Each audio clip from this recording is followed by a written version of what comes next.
Wealthy man finds black maid's piano skills. It changes everything. The elegant fingers hesitated above the keys for just a moment, a fleeting pause charged with decades of silence.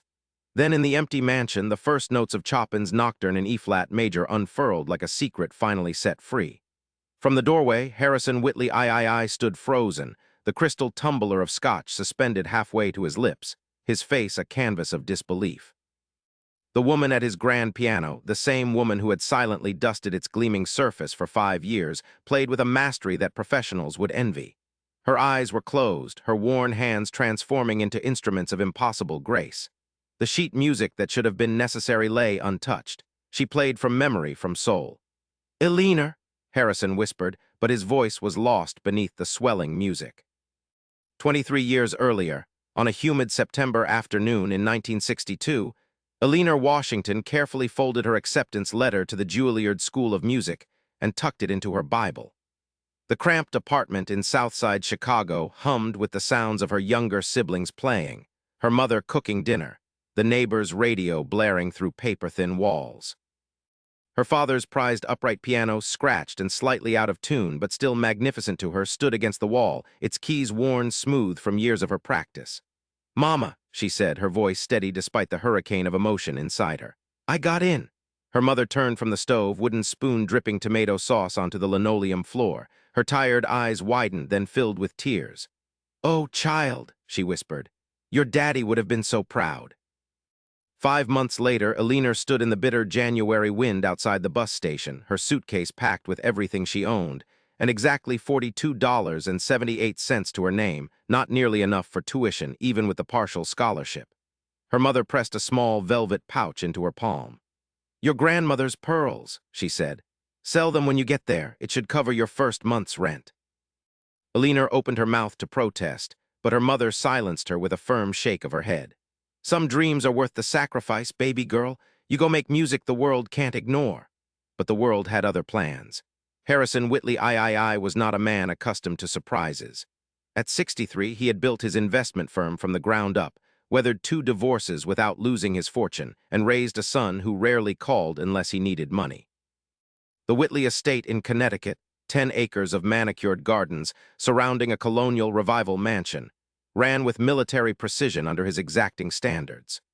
The household staff knew better than to deviate from routine, which is why, on that unseasonably warm April morning in 1985, Harrison found himself completely unprepared for what awaited him when he returned early from his business trip to Boston. He had hired Eleanor 5 years earlier on his housekeeper's recommendation. "She's reliable, discreet, and doesn't ask questions," Mrs. Peterson had said, which were precisely the qualities Harrison valued. Eleanor arrived each morning at 7, cleaned silently and efficiently, and departed by 3, leaving no trace of herself behind. In 5 years, they had barely exchanged 50 words. Harrison knew nothing about her life, whether she had children, where she lived, what she dreamed about. He preferred it that way. The less he knew about the people who maintained his comfortable existence, the less complicated things remained. He paid well above market rate and expected excellence without excuses. It was a transaction, nothing more, or so he had believed until today. As Eleanor's fingers danced across the keys of his rarely used Steinway, Harrison felt something shift in his understanding of the world. The music filled every corner of the high-ceilinged room, rich and complex and achingly beautiful. This was not the tentative playing of an amateur. This was artistry of the highest caliber. He stepped into the room and the music stopped abruptly. Eleanor stood so quickly the piano bench nearly toppled backward. "Mr. Whitley," she said, smoothing her uniform with trembling hands. "I'm so sorry. I didn't expect you until tomorrow." Harrison studied her face, really looked at her for perhaps the first time. She was in her early 40s, he guessed, with deep brown eyes that now refused to meet his. There was a dignity in her posture despite her obvious fear. "Where did you learn to play like that?" he asked. Eleanor hesitated, weighing her words carefully.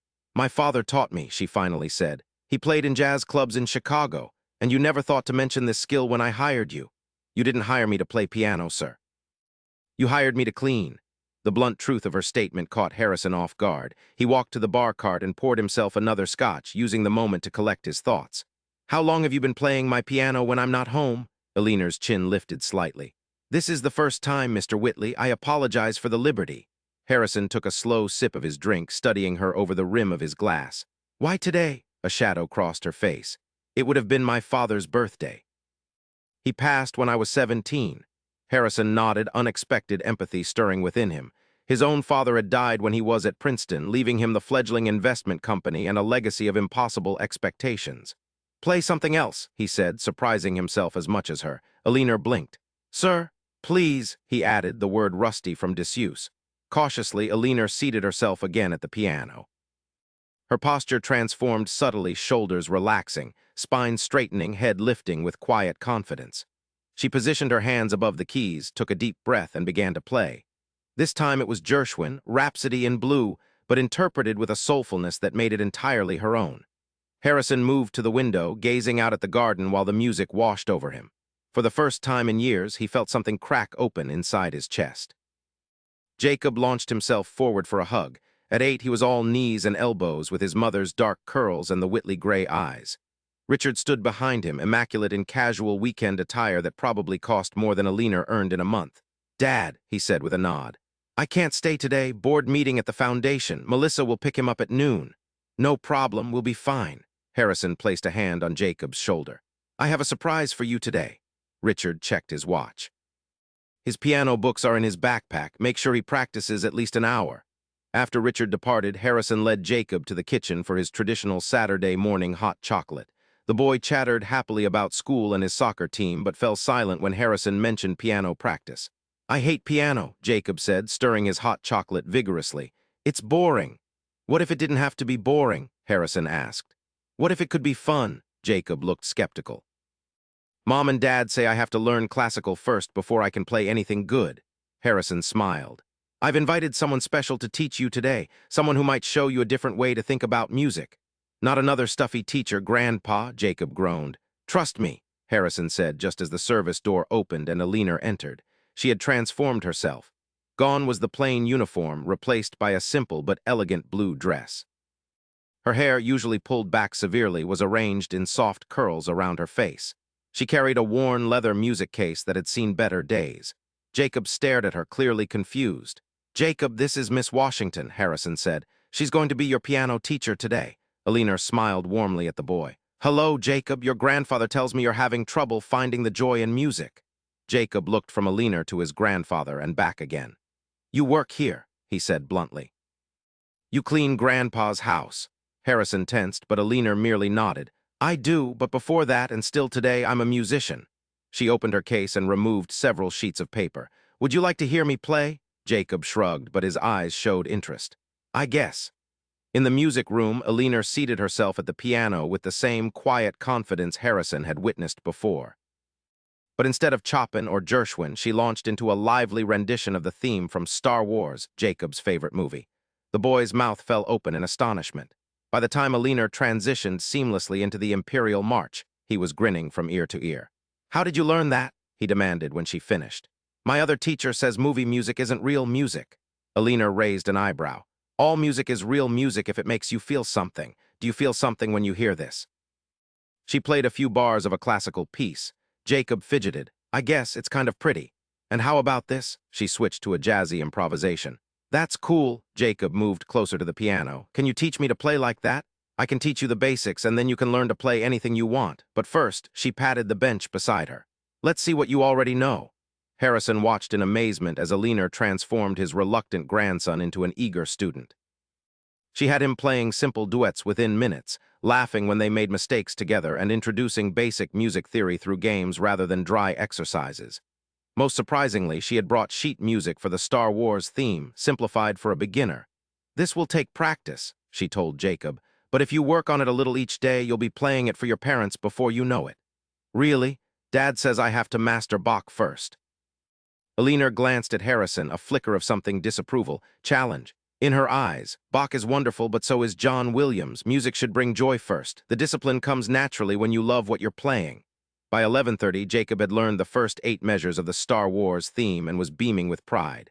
Grandpa, did you see? I played it. I saw, Harrison said, his throat unexpectedly tight. You did wonderfully.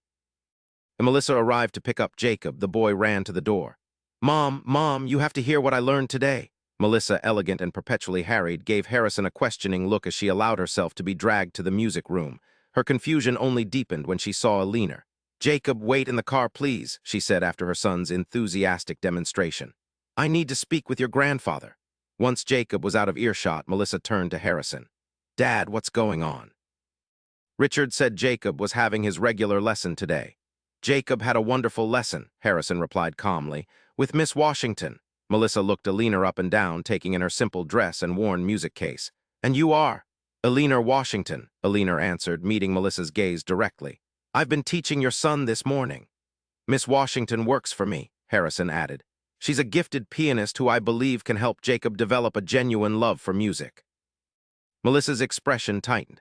"I see. And your qualifications are?" Leave a comment below and don't forget to subscribe for more engaging stories like this one.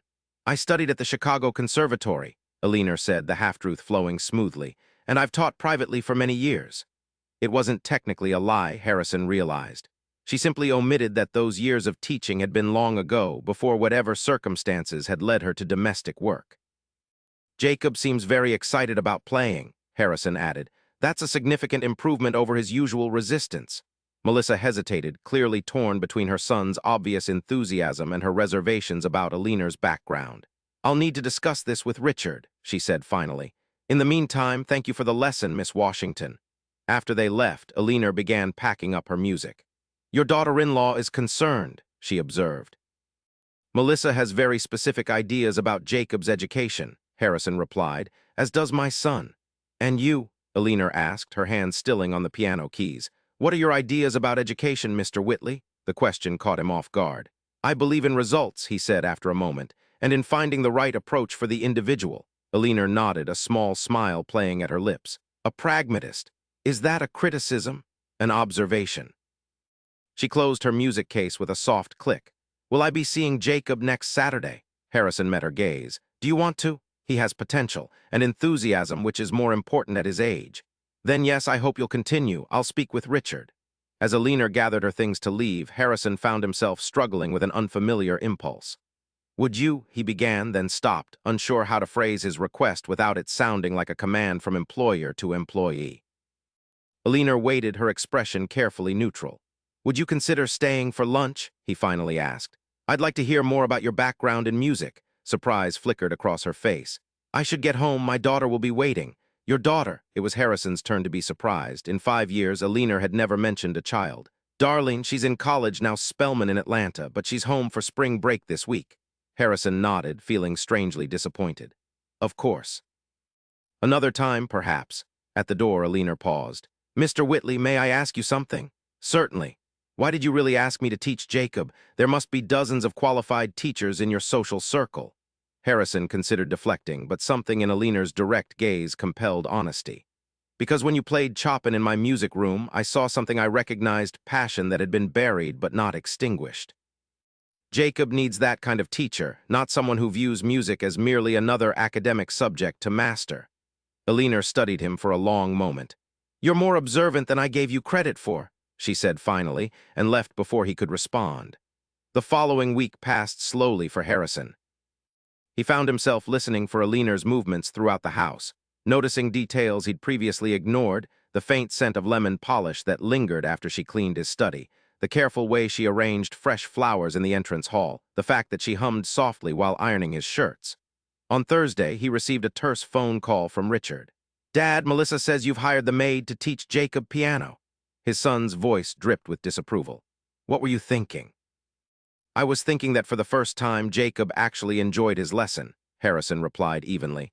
"He's been practicing voluntarily all week, according to Melissa's own admission." "That's not the point. What will people think if they find out?" "I wasn't aware we made educational decisions for my grandson based on other people's opinions." Richard sighed heavily. "You know what I mean. There are standards to maintain." "The Whitley name will not be tarnished by a child learning to love music," Harrison interrupted. "Eleanor Washington is a gifted musician who connects with Jacob in a way his previous teachers haven't. That's all that matters to me." After a lengthy argument, Richard reluctantly agreed to continue the arrangement on a trial basis, though he insisted on being present for the next lesson to evaluate Eleanor's teaching methods. Saturday arrived with a spring thunderstorm that rattled the windows of the mansion. Harrison paced the entrance hall, unaccountably nervous about the coming confrontation between his son and Eleanor. Richard arrived with Jacob at precisely 9, both of them rain-soaked despite the large umbrella Richard carried. "Where is she?" Richard asked after hanging up his wet coat. "In the music room, setting up," Harrison replied. "Jacob, why don't you go say hello to Miss Washington while your father and I talk?" Once the boy was out of earshot, Harrison turned to his son. "Richard, I expect you to be civil. Eleanor is doing us a favor and she's excellent with Jacob." Richard's expression was skeptical. "We'll see about that." In the music room, they found Jacob already seated at the piano beside Eleanor, eagerly showing her how much progress he'd made on the Star Wars theme during the week. "Very good, Jacob," Eleanor praised. "You've clearly been practicing." "Every day," Jacob said proudly. "Even Mom says I'm getting better." Eleanor looked up as Harrison and Richard entered. If she was intimidated by Richard's obvious scrutiny, she didn't show it. "Good morning, Mr. Whitley," she said with a nod to Richard. "Jacob was just demonstrating his progress." Richard crossed his arms. "I understand you've been teaching my son popular music." "I've been teaching him to love making music," Eleanor corrected gently. "The specific pieces are less important than developing his relationship with the instrument. His previous teachers emphasized classical foundations." Eleanor nodded. "Classical training is valuable, but not every student responds to the same approach. Jacob has natural talent that's being stifled by too much structure too soon." Richard's eyebrows rose at her directness. "And your qualifications to make that assessment?" 30 years of playing and teaching," Eleanor replied simply. "And the results you can hear for yourself. Jacob, would you like to play the piece you've been working on for your father?" Jacob straightened his shoulders and positioned his hands carefully on the keys. The Star Wars theme emerged, simple but recognizable, played with concentration and evident pride. When he finished, he looked up at his father anxiously. "Well," Richard said after a moment, "that's certainly enthusiastic playing. Now, if you'd allow me, I'd like to show Jacob how this piece connects to classical music," Eleanor said. She turned to the boy. "Did you know that John Williams, who wrote the Star Wars music, was inspired by classical composers like Gustav Holst?" Jacob shook his head. Eleanor played a few bars from The Planet's Suite. "Hear the similarity, and both composers were influenced by this man." She transitioned smoothly into Wagner's Ride of the Valkyries. Jacob's eyes widened. "That sounds like the Death Star music." "Exactly. Music is all connected, Jacob. When you learn one style, you're preparing to understand others." For the next hour, Eleanor led Jacob through exercises that cleverly integrated classical techniques with the movie themes he loved. By the end of the lesson, she had him playing a simple Bach minuet, the same piece he had previously refused to practice, by showing him how its structure related to the Star Wars theme. Even Richard seemed reluctantly impressed. "He's never stuck with a classical piece for more than a few minutes before," he admitted as Jacob continued practicing while the adults stepped aside. "Jacob has a good ear and natural rhythm," Eleanor said. "He could be an excellent pianist if his enthusiasm isn't dampened." Richard studied her with new interest. "Where did you study, Miss Washington?" Eleanor met his gaze steadily. "I had a scholarship to Juilliard, but circumstances prevented me from attending. I completed 2 years at the Chicago Conservatory before family obligations required me to leave." "I see." Richard's tone made it clear that he found her background lacking. "And how did you come to work for my father?" "Life takes unexpected turns, Mr. Whitley," Eleanor replied, her dignity intact despite his thinly veiled condescension. "I've been fortunate to find employment that allows me to support my daughter through college." Something flickered in Richard's expression, surprise, perhaps, at the mention of Eleanor's daughter in college. Before he could respond, Jacob called out excitedly, "Dad, listen to this part. I figured it out myself." The tension broken, Richard returned to his son's side. Harrison caught Eleanor's eye and gave her a small nod of approval, which she acknowledged with the barest hint of a smile. When the lesson ended, Jacob was beaming with accomplishment. "Can Miss Washington come to my recital next month?" he asked his father.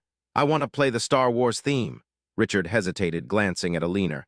"We'll see, buddy. That's a very traditional recital at the conservatory." Jacob's face fell. "But Miss Washington helped me learn it. It's not fair if she can't come." "We'll discuss it later," Richard said firmly. "Go get your backpack." After Jacob left the room, Richard turned to Eleanor. "My son seems quite attached to you after just 2 lessons." "Children respond to adults who truly see them," Eleanor replied. "Jacob doesn't need another authority figure telling him what to play. He needs someone who understands his relationship with music is personal." Richard nodded slowly. I'm not entirely convinced of your methods, Miss Washington, but I can't argue with the results. Jacob has practiced more this week than in the previous 6 months combined. Thank you for giving me the opportunity to work with him. He's a special boy. As Richard and Jacob prepared to leave, Harrison pulled his son aside. Well, he asked quietly. Richard sighed. She's unconventional but effective. We'll continue for now. He lowered his voice further. But Dad, a recital at the conservatory, that's not really appropriate for someone in her position. Harrison felt a flash of irritation at his son's snobbery. Her position as Jacob's teacher seems entirely relevant to me. Richard gave him a strange look. You've changed your tune. Since when do you care about the help's feelings? The question hit Harrison with unexpected force. When had he started to care? And why did Eleanor Washington, of all people, make him question the rigid class structures he'd always taken for granted? After Richard and Jacob departed, Harrison found Eleanor in the music room organizing her teaching materials. That went better than expected, he observed. Eleanor nodded. Your son is protective of Jacob. That's not a bad quality in a father. Richard can be judgmental, Harrison said, feeling a strange need to apologize for his son's behavior. He inherited that from me, I'm afraid. Eleanor raised an eyebrow. Self-awareness, Mr. Whitley, that's a rare commodity in my experience. Eleanor, Harrison said impulsively, would you join me for lunch? No agenda, just conversation. I find I'd like to know more about you. Eleanor considered him for a long moment. Why? The directness of her question took him aback. Because in 5 years of working in my home, you've revealed more of yourself in the past week than in all the time before. It makes me wonder what else I've failed to notice. A small smile played at the corners of her mouth. Curiosity from the man who once told Mrs. Peterson he didn't want to know staff members' last names unless it was absolutely necessary for tax purposes. Harrison winced. Did I really say that? You did, 3 Christmases ago when she suggested personalized cards for the staff. I've been rather oblivious, haven't I? Eleanor's expression softened slightly. Most people in your position are, Mr. Whitley. It's easier that way. Harrison, he said suddenly. Please call me Harrison, at least when we're not in an employer-employee situation. And is this not an employer-employee situation? Eleanor gestured between them. I'd like it to be a conversation between 2 people who share an interest in music and in my grandson's education, Harrison replied. But I understand if you'd prefer to maintain professional boundaries. Eleanor studied him thoughtfully. Lunch would be nice, she said finally. But I should call my daughter first to let her know I'll be late. Over a simple meal of soup and sandwiches that Harrison insisted on preparing himself, much to Mrs. Peterson's visible shock, Eleanor gradually revealed more of her story.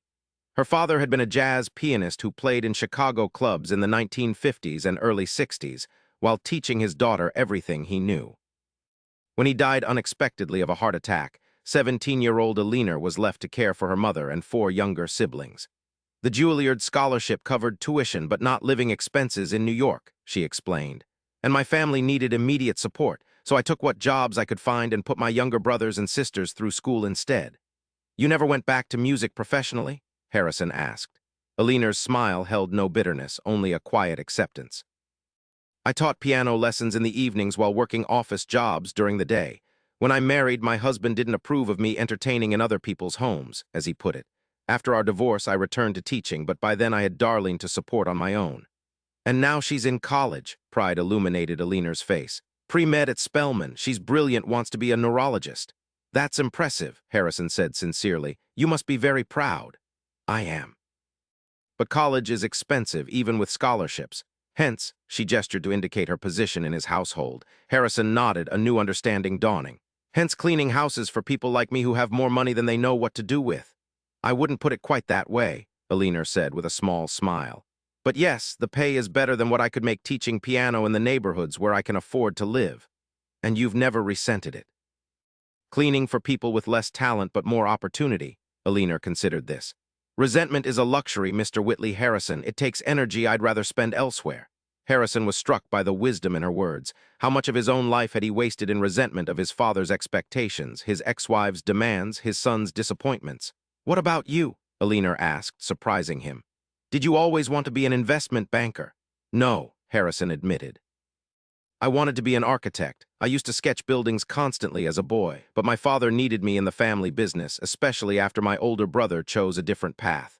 What happened to your brother? Eleanor asked. Harrison's expression darkened.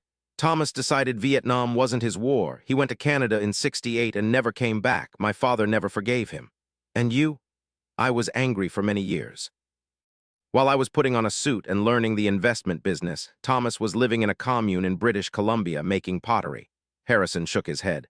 We haven't spoken since our father's funeral 20 years ago. That's a long time to hold on to anger. Pot kettle, Harrison said dryly. You said yourself you haven't played professionally in decades because of circumstances. Don't you ever feel cheated? Eleanor's gaze was steady. Of course I do. But feeling cheated and letting that feeling define your life are two different things. Before Harrison could respond, the doorbell rang. Mrs. Peterson appeared a moment later. Sir, there's a young woman asking for Mrs. Washington, says she's her daughter. Eleanor stood quickly. That's Darlene. I didn't realize she was coming here. I should have called her back. A moment later, a striking young woman entered the dining room. She had Eleanor's eyes and cheekbones, but her expression held a wariness that made her seem older than her college years. Mom, she said, her gaze moving between Eleanor and Harrison. I was worried when you didn't come home or call. I'm so sorry, baby. I should have let you know I was staying for lunch. Eleanor moved to her daughter's side. Darlene, this is Mr. Whitley. I've been teaching his grandson piano. Harrison stood and extended his hand. Harrison Whitley, it's a pleasure to meet you, Darlene. Your mother was just telling me about your pre-med studies. Darlene shook his hand briefly, her expression still guarded. Yes, sir. Mom, we should go. I have that interview at the hospital at 3. Of course. Eleanor gathered her things quickly. Thank you for lunch, Mr. Whitley. I'll see you Monday morning as usual. And Saturday for Jacob's lesson? Harrison asked. Eleanor nodded. Of course. Please tell him to keep practicing the Bach along with his Star Wars piece. After they left, Harrison remained at the table, thinking about the stark contrast between his life and Eleanor's. Despite her obvious talent, circumstances had forced her to abandon her dreams while he had lived a life of privilege even as he pursued a career he'd never wanted. The irony wasn't lost on him. We hope you're enjoying this story. Please consider subscribing to our channel and commenting below with your thoughts so far. Your support helps us bring more stories like this to life. The following Monday, Eleanor arrived at her usual time, but there was a new tension between them. Harrison found himself uncharacteristically hesitant to engage her in conversation, aware that their lunch had temporarily bridged a gap that now seemed to yawn wider than before. He retreated to his study, ostensibly to work, but found himself listening to Eleanor's movements throughout the house with a new awareness. At lunchtime, he ventured to the kitchen and found her eating a sandwich at the small table in the corner, a table he suddenly realized had been installed specifically for staff meals, a physical reminder of the separation between their worlds. Eleanor, he began, unsure of what he wanted to say. She looked up, her expression composed. Yes, Mr. Whitley? The return to formality stung more than he expected. I enjoyed our conversation on Saturday, he said. I hope your daughter's interview went well. It did, thank you. Eleanor's tone was polite but distant. Harrison hesitated, then pushed forward. I've been thinking about what you said about resentment and about choices. Eleanor waited, her sandwich forgot. I've spent most of my life following a path I didn't choose, Harrison continued, and blaming others for that choice, my father, my brother, my ex-wives, even Richard in some ways. But the truth is, I could have made different decisions at any point. We all could have, Eleanor said quietly, but we make the best choices we can with the information we have at the time. Harrison nodded. I've been thinking about your music, about why you keep it hidden. A flicker of something defensiveness perhaps crossed Eleanor's face. I haven't hidden it exactly. There simply hasn't been a place for it in my life for many years. What if there could be? Eleanor frowned. What do you mean? Harrison took a deep breath. The Connecticut Symphony has a fundraiser gala next month. They're featuring local talent, professional and amateur musicians performing in small ensembles or as soloists. I'm on the board. I could arrange for you to play. Eleanor stared at him, clearly caught off guard. Why would you do that? Because talent like yours shouldn't be heard only when you think no one is listening. Harrison met her gaze directly. And because I think you deserve the chance you missed 30 years ago. I'm a middle-aged house cleaner, Mr. Whitley, Eleanor said, her voice tight. Not a concert pianist. You're a gifted musician who happens to clean houses, Harrison countered. There's a difference.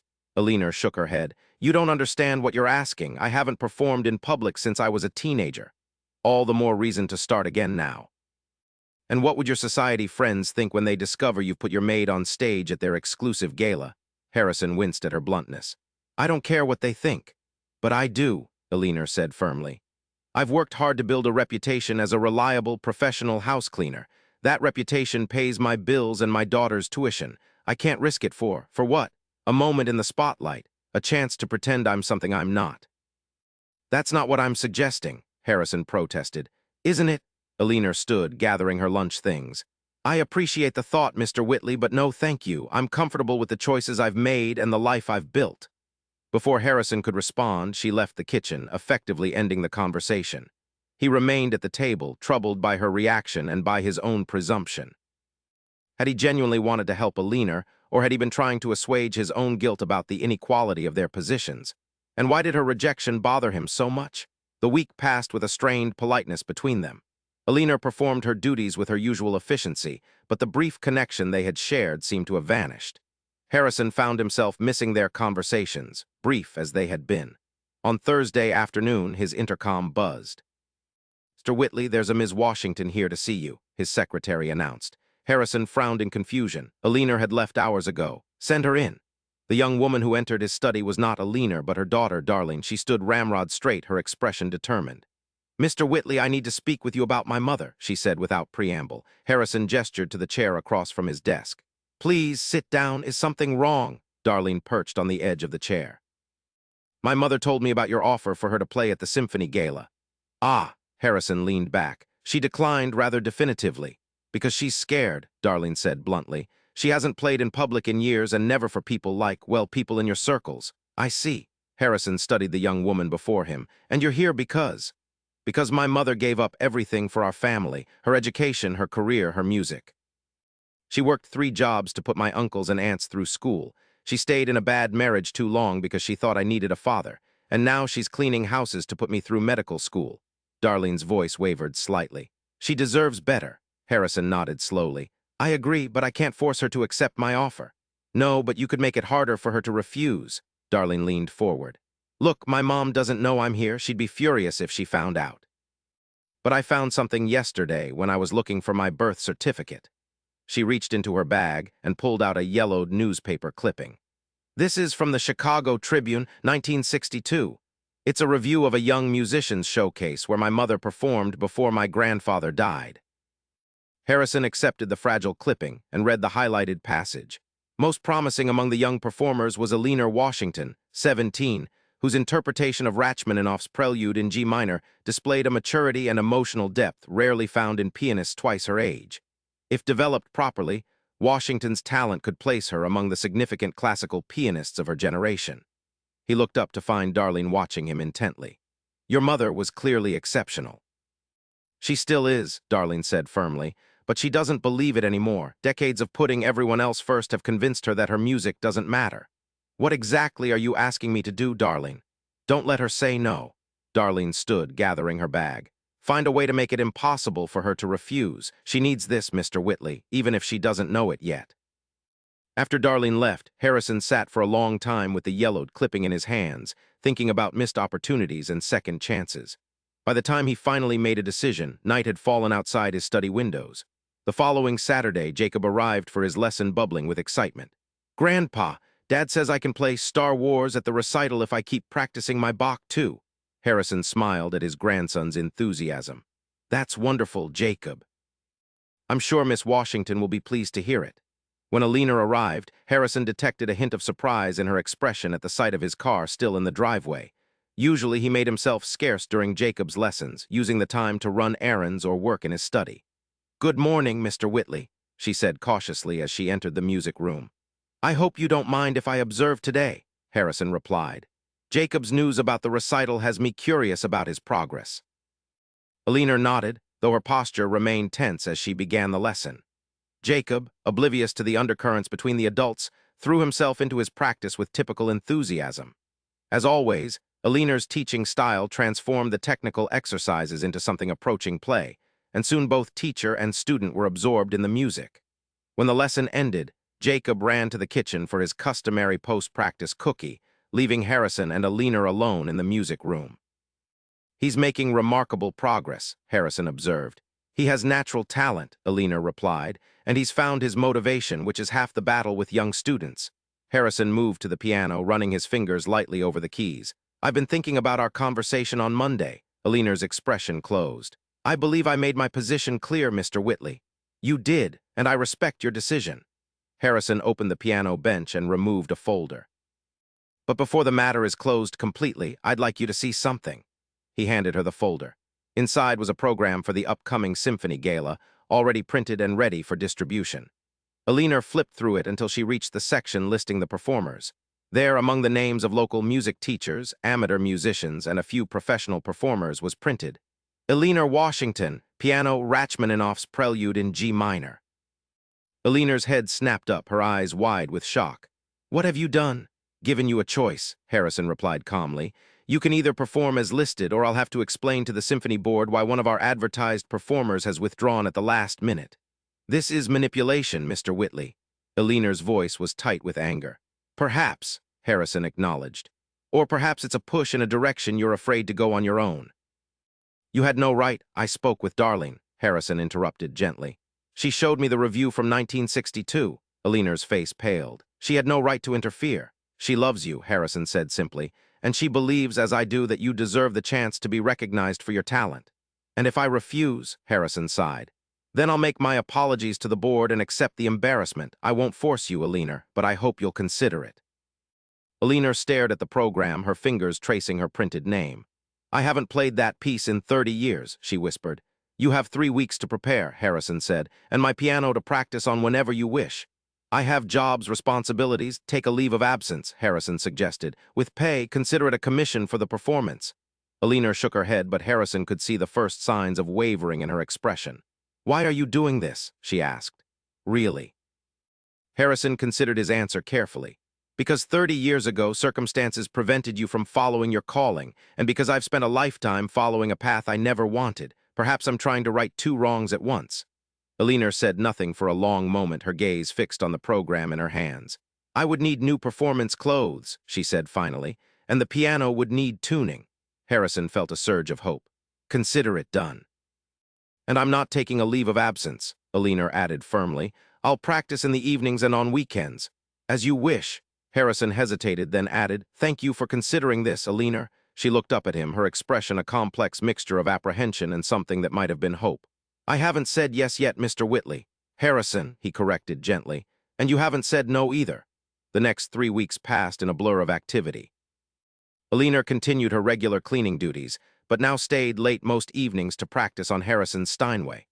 At first, she insisted on practicing alone, but gradually allowed Harrison to listen as her confidence with the challenging Rachmaninoff piece returned. One evening, about a week before the gala, Harrison brought 2 glasses of wine to the music room as Eleanor finished a particularly moving rendition of the Prelude. That was extraordinary, he said, offering her a glass. You've made remarkable progress.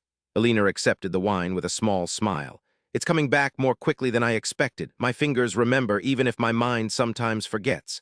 Muscle memory, Harrison observed, like riding a bicycle. A somewhat more complex bicycle, Eleanor replied dryly, taking a sip of her wine. Harrison chuckled. Indeed. He settled into an armchair near the piano. May I ask you something personal? Eleanor raised an eyebrow.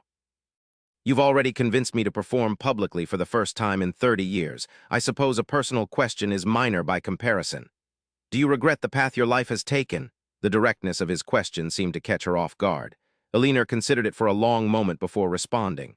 Regret is complicated, she said finally. Do I wish I could have gone to Juilliard? Yes. Do I wish I could have toured as a concert pianist? Sometimes. But then I wouldn't have Darling or the relationships I've built or the person I've become through overcoming difficulties. She shook her head. I can't separate the losses from the gains. Harrison nodded thoughtfully. I understand that. My career brought me wealth and a certain kind of success, but at the cost of 2 marriages and a strained relationship with my son. And your brother, Eleanor added quietly. Yes. Harrison swirled the wine in his glass. Thomas and I were close as boys, you know.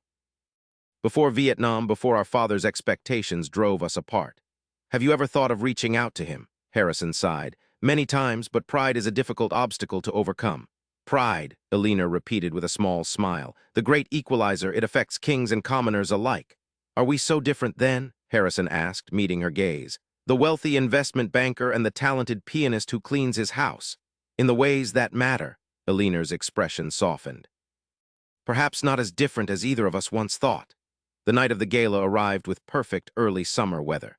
Harrison had arranged for a car to take Eleanor and Darling to the event, while he attended separately as a board member. When he entered the elegantly decorated symphony hall, his eyes immediately sought Eleanor among the crowd. He found her standing nervously near the back of the reception area, transformed by a simple but elegant black gown that highlighted her still graceful figure. Darlene stood protectively at her side, striking in a deep blue dress that complemented her youth and vigor. "Eleanor," Harrison said as he approached, "you look beautiful." A faint blush colored her cheeks. "Thank you, this is all a bit overwhelming." "You'll be magnificent," Harrison assured her. "Are you performing early or late in the program?" "Second to last," Eleanor replied, her hands clasped tightly together. "Just before the string quartet finale." "A prominent spot," Harrison noted with satisfaction. "The committee must have been impressed by your audition recording." Eleanor gave him a knowing look. "I suspect a certain board member might have had some influence." "I merely suggested they listen carefully," Harrison said innocently.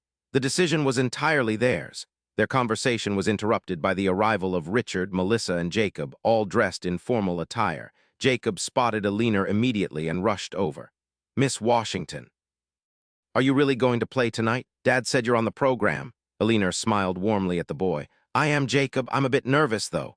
"You'll be amazing," Jacob declared with absolute confidence. "You're the best piano player ever." Richard approached more cautiously, nodding to Harrison before turning to Eleanor. "Miss Washington, this is unexpected." "For me as well, Mr. Whitley," Eleanor replied with dignity. Richard glanced at Harrison with a mixture of confusion and suspicion. "I wasn't aware you performed professionally." "I don't," Eleanor said simply. "This is a special occasion."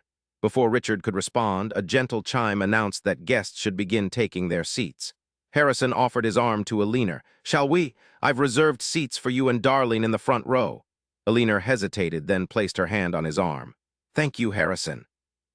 The first half of the program passed in a blur of performances ranging from adequate to quite good, but none that truly captured the audience's full attention. During intermission, Harrison found Eleanor in the green room, pacing nervously. "You look like you could use this," he said, offering her a glass of water. "What I could use is a time machine to take me back to before I agreed to this madness," Eleanor replied, but she accepted the water gratefully. "Second thoughts." Eleanor took a deep breath. 50th thoughts, at least. What was I thinking, Harrison? These people don't want to hear a house cleaner play Rachmaninoff. "They don't know you're a house cleaner," Harrison pointed out. "And even if they did, it wouldn't matter once they hear you play. You have more faith in the power of music than I do." Harrison shook his head. "I have faith in you, Eleanor. I've heard you play." "These people," he gestured vaguely toward the audience beyond the walls, "they may have wealth and position, but they recognize genuine talent when they hear it." Eleanor looked unconvinced, but the stage manager appeared before she could respond. "Ms. Washington, you're on in 10 minutes." As Eleanor moved to take her position backstage, Harrison caught her hand. "Eleanor," he said quietly, "remember why you're doing this. Not for them, not for me. For yourself and for the girl who got that glowing review in 1962. Something shifted in Eleanor's expression, a new resolve settling over her features. She squeezed his hand briefly. "Thank you, Harrison." From his seat in the front row beside Darlene, Harrison watched as Eleanor was announced and walked onto the stage. She looked smaller somehow under the bright lights, but she moved to the piano with quiet dignity and took her seat without fuss or flourish. For a moment she sat motionless, her hands poised above the keys. Harrison found himself holding his breath. Then, with a barely perceptible nod to herself, Eleanor began to play. The opening notes of Rachmaninoff's Prelude in G minor filled the hall dark, brooding, and immediately captivating. As the piece progressed, Eleanor's initial tension visibly melted away, replaced by a profound connection to the music that transformed her completely. Her body swayed slightly with the rhythm, her face reflecting every nuance of emotion in the complex piece. Harrison glanced at Darlene and saw tears streaming silently down the young woman's face. On his other side, Jacob sat utterly transfixed, his eyes wide with wonder. Even Richard and Melissa, several seats away, appeared completely absorbed in the performance. As the piece built toward its thunderous climax, Eleanor's playing took on an almost transcendent quality. Her technical mastery was impressive, but it was the emotional depth she brought to the music that held the audience spellbound. This was not merely a recital. It was a revelation, the unveiling of a gift that had remained hidden for far too long. When the final notes reverberated through the hall, there was a moment of absolute silence. Then, as if released from a spell, the audience erupted in applause. People rose to their feet almost in unison, their faces reflecting genuine awe and appreciation.